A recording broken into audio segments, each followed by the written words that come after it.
কেরানীগঞ্জের যে দস্তে বাগবিতণ্ডা তৈরি হয়েছে, আমরা কিন্তু সেই চিত্র দেখতে পাচ্ছি, সরাসরি দেখানোর চেষ্টা করছি।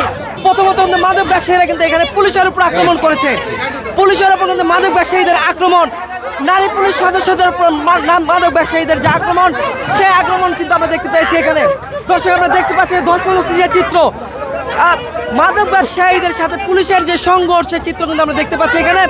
আমরা দেখতে পাচ্ছি কেরানীগঞ্জ মাদক, দর্শক পুলিশ গাড়ি প্রেজেন্ট ভেতরে ওঠানোর পরেও কিন্তু মাদক ব্যবসায়ীরা আসলে পুলিশের সাথে সংঘর্ষে জড়িয়েছে, আমরা দেখতে পাচ্ছি সেই চিত্র। দর্শক আপনারা দেখতে পাচ্ছেন কেরানীগঞ্জের মডেল থানা এলাকায় মাদক বিরোধী অভিযানে পুলিশের সাথে যে মাদক ব্যবসায়ীদের যে সংঘর্ষের চিত্র, সেই চিত্র কিন্তু আমরা দেখানোর চেষ্টা করছি। কিছুক্ষণ আগে আমরা দেখতে পাচ্ছিলাম এখানে কিন্তু হাতে নাতে মাদক বিক্রির টাকা এবং বিভিন্ন মাদক সহ কিন্তু বেশ কয়েকজন নারী এবং একজন পুরুষকে কিন্তু এখানে আটক করা হয়েছে।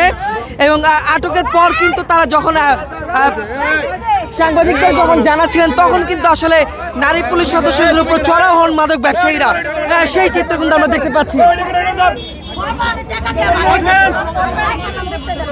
চলবে না এরকম, আমরা স্থায়ী সমাধান চাই, যে আমাদের এখানে যেমন এরকম কার্যকলাপ না চলে।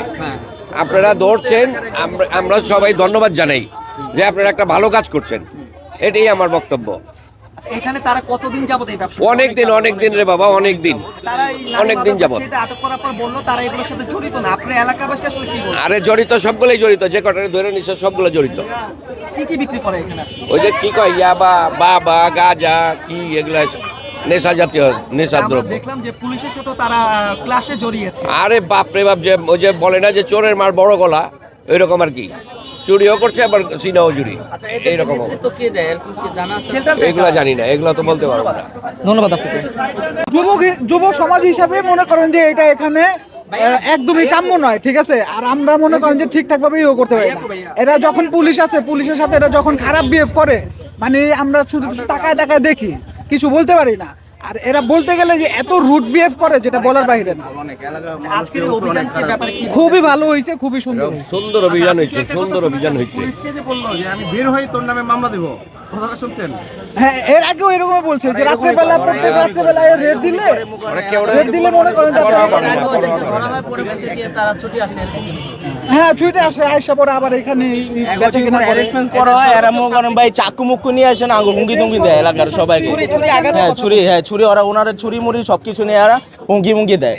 ওনার ব্যবসা পরিচয়, ওনার কদিন আগে হুঙ্গি দেওয়া হয়েছে এখানে, যে উনি যে কোন কথা বলে তার দোকানে সেরে আর জীবনটা টান দিবে এরকম হুঙ্গি দেওয়া হয়েছে। এদিকে তো মাদক ব্যবসায়ীদের মধ্যে একবার একটা সংঘর্ষে একজনের মৃত্যু হয়েছিল কিছুদিন আগে। হ্যাঁ, একটু ঘটনাটা আমাদের একটু জানান। ঘটনাস্থলে আমি ওখানে ছিলাম না, কিন্তু এখানে বহুত কাহিনী হয়েছে, ঠিক আছে। কারণ এদিকে মাদক মতম না, আর মনে করেন কোনো কিছু অ্যারেঞ্জমেন্ট করতে হইলে মনে করেন অনেক রকমের ঠেট দেওয়া, অনেক কি করে যেন স্থানীয় মানুষে যারা ওনাদের ভয়ে স্থানীয় মানুষ কিছু বলে না, যে ওনার কোনো বুক পিক নাই, যে কোনো একটা ক্ষতি করে দিতে পারে। এখন এই অভিযানের ব্যাপারে কি বলেন? অভিযান অনেক ভালো হয়েছে, অভিযানটা আমার কাছে অনেক ভালো লাগছে, এলাকার সবাই খুশি, হ্যাপি।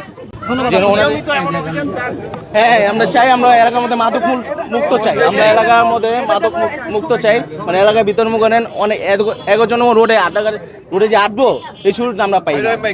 ওনাদের জন্য মনে এলাকা অনেক মানুষ অনেক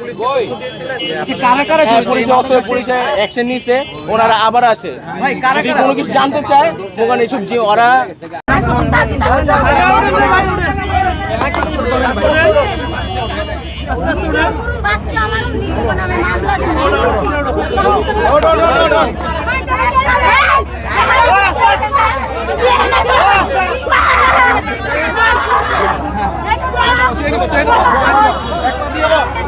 দর্শক আমরা দেখতে পাচ্ছি মাদক বিরোধী অভিযানে বেশ কয়েকজন নারী মাদক ব্যবসায়ীকে আটকের পর কিন্তু তারা পুলিশের যে নারী সদস্য তাদের উপর চড়াও হন, আমরা সেই চিত্র দেখতে পাচ্ছি। পরবর্তী পুলিশের যে গাড়ি, সেই গাড়িতে উঠানোর সময় কিন্তু তারা পুলিশের ধস্তাধস্তিতে জড়িয়েছেন, আমরা সেই চিত্র কিন্তু দেখতে পাচ্ছি।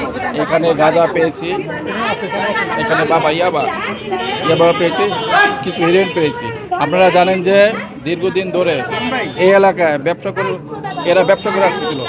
আমরা এদেরকে সবসময় নিয়ন্ত্রণে রাখার চেষ্টা করেছি, আমরা মাদক দ্রব্য অভিযান পরিচালনা করেছি, কিন্তু এরা এত বেহায়া যে এরা কোনোভাবেই কোনোভাবে এই পেশাকে চাপতে ছিল না। পরে আজকে আমি নিজেই আসছি, দেখেন একজন প্রেগনেন্ট মহিলা সেও এই ব্যবসায় সেও জড়িত। কতটা এডিক্টেড তারা একজন মহিলা প্রেগনেন্ট হওয়া সত্ত্বেও তারা এই ব্যবসাটা পরিচালনা করতেছে। সে বুঝতেছে না যে তার পেটে যে সন্তানটা আছে সেও একদিন হয়তো মাদক খেতে পারে, সেও একদিন মাদক ব্যবসা করতে পারে।